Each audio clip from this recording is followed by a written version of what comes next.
5 makanan untuk penderita flu dan batuk. 1. Sup ayam. Tidak sekedar sugesti, sup ayam memang sangat mujarab untuk obat flu.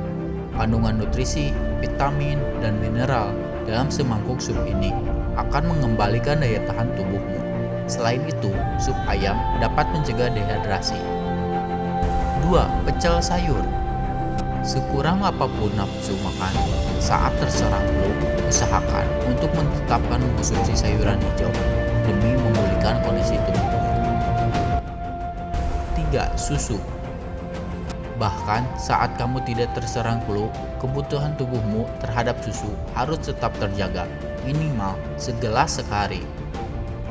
4. Minuman jahe dan madu. Jahe adalah bahan makanan yang mengandung phytotemika yang akan melawan bakteri dan virus pada pernapasan. Sedangkan kandungan vitamin C akan membangun antibodimu. 5. Air kelapa.